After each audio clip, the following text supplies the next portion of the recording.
Welcome to Cinnamon Horror Stories. I'm Cinnamon Babe, and every Friday I discuss creepy topics while I do my makeup. So if that interests you, please like and subscribe, and please enjoy the video.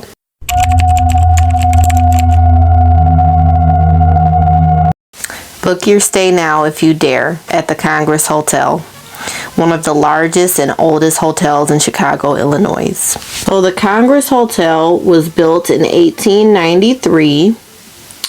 And it was originally named the Auditorium Annex because apparently I believe it had an auditorium. It would house guests that were looking to attend the Columbian Exposition, which was a popular fair in the area that would run from May to October of that time.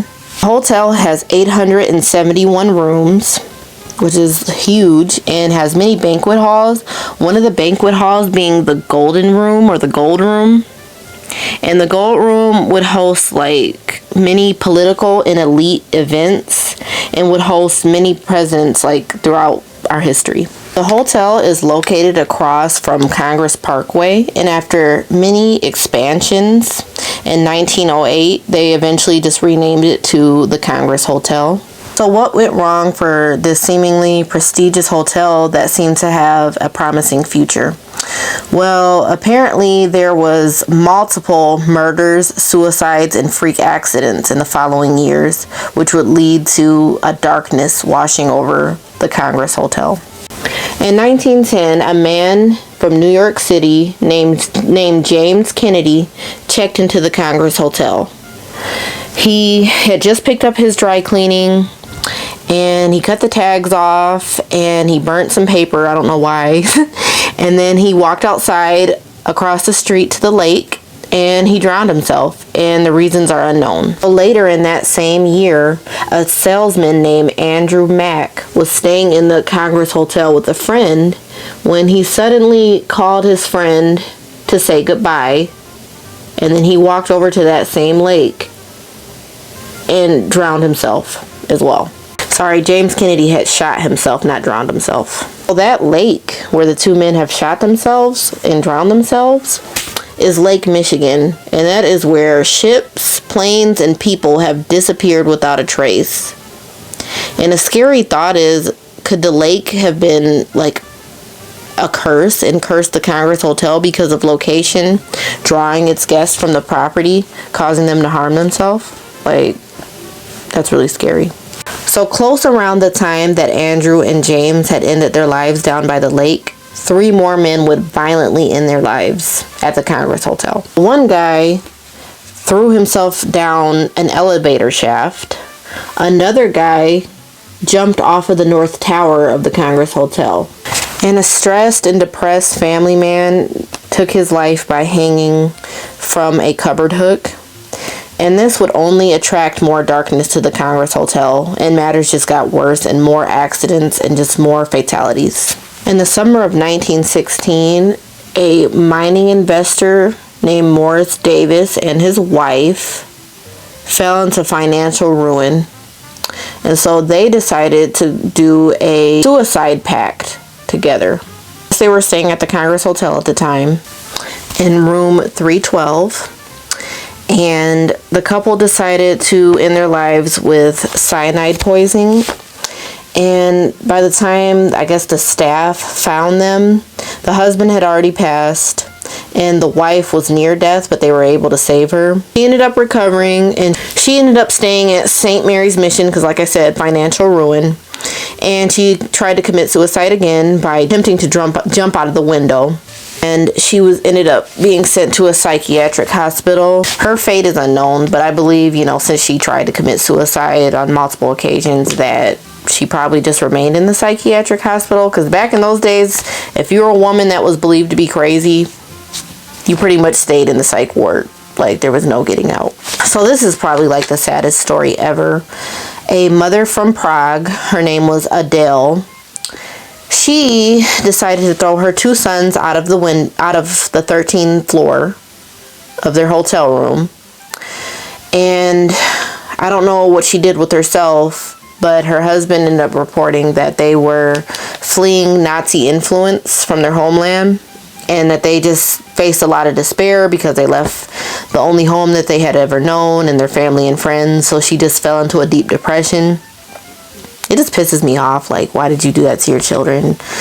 But she just wasn't in a good mental state. But I would say that this is probably like one of the saddest stories in the hotel. This is probably one of the craziest stories at the hotel. Like, there's plenty of crazy, but this is like one of the craziest. A man staying in 1950 at the Congress Hotel. He only owed $104, and I don't know how much that was in 1950, but I'm sure it wasn't a whole lot. Just, you know, a nice amount of money.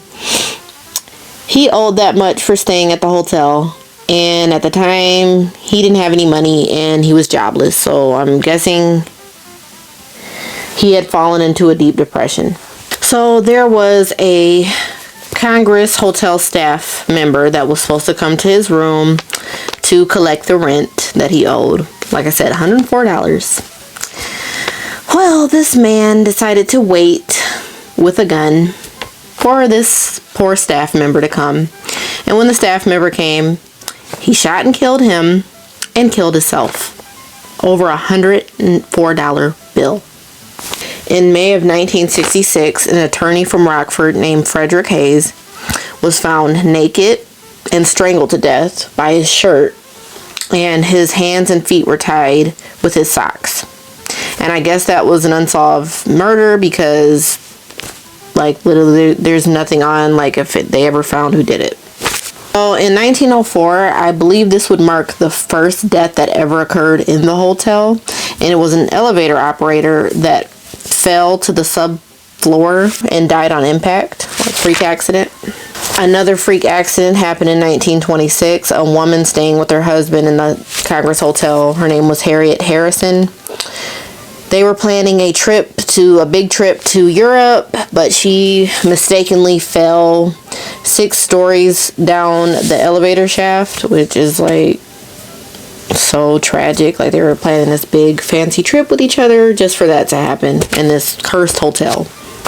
So basically, after the 1966 murder of the attorney, there hasn't been any reported like murders or fatalities as far as I know. Maybe if you check.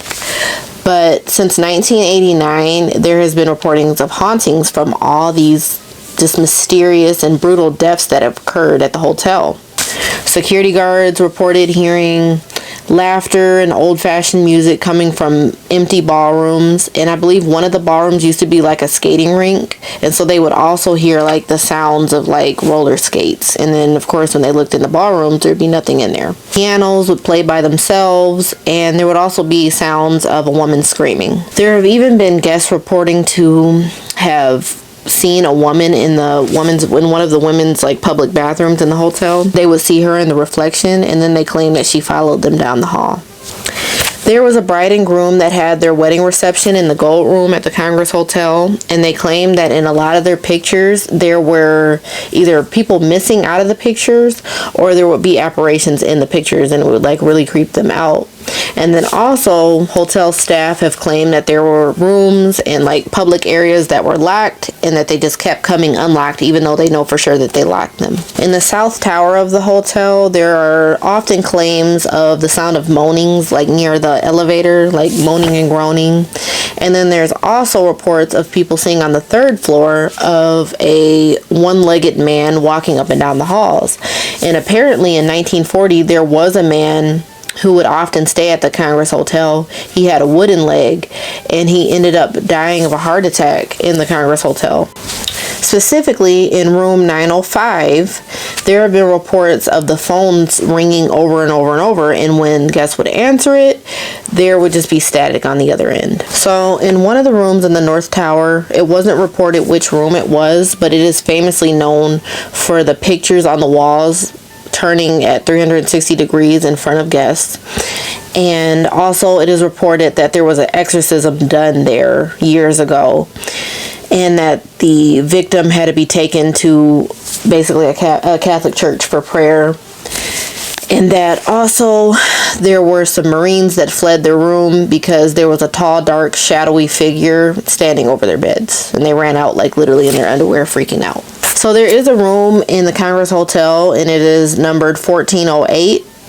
but nobody can really stay in it, I heard.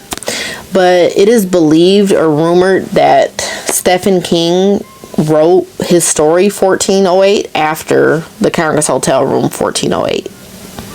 And I guess that story is about like a man experiencing like ghostly stuff and hauntings. I'm not 100% sure. I don't know if I've seen that. I might have. I don't know. To this day, the Congress Hotel remains to be up and running. The Congress Hotel continues to spark the interest of ghost hunters and unsuspecting visitors. I just wanted to give a shout out to my mother's co-worker. Her name is Amanda, and she's the one who told me about this story. She told my mom about the story and told her to tell me about it. And so I'm sorry it took me so long to finally talk about it. I just had to do my research. And I just found a lot of really interesting facts about the hotel. And my personal theory about the hotel is, in pretty much any property that is haunted, a lot of times when really bad things happen, it attracts evil and negative spirits that are shapeshifters, and they take on the form of people that used to be alive. A lot of times they do that out of insanity, or they do it to like trick people into trusting them or to get interested in them. Like they basically trick people into being interested. So yeah, the hotel is still up and running. I don't know, like I probably would visit it. I don't know if I would stay in it. Like, cause I am kind of curious, because Chicago is close to where I live. Like not super close, but it's like driving, like I could drive there. I don't know, like I don't really believe in going to haunted places, but since it's such a big and vast property, like I wouldn't mind just like walking through it and just to say that I did. But as far as like staying, no, I don't think I would ever do that, because I don't play with that type of stuff, and neither should you. So I hope you enjoyed the story. Please like and subscribe. Like I made another story that was it was about the Cecil Hotel, and it's very similar to this hotel. Like the stories are very, very similar. The only difference is the Cecil Hotel has more like recent deaths that happen. But yep, check that video out. But yep, I hope you enjoy, and stay tuned for the next video. Bye.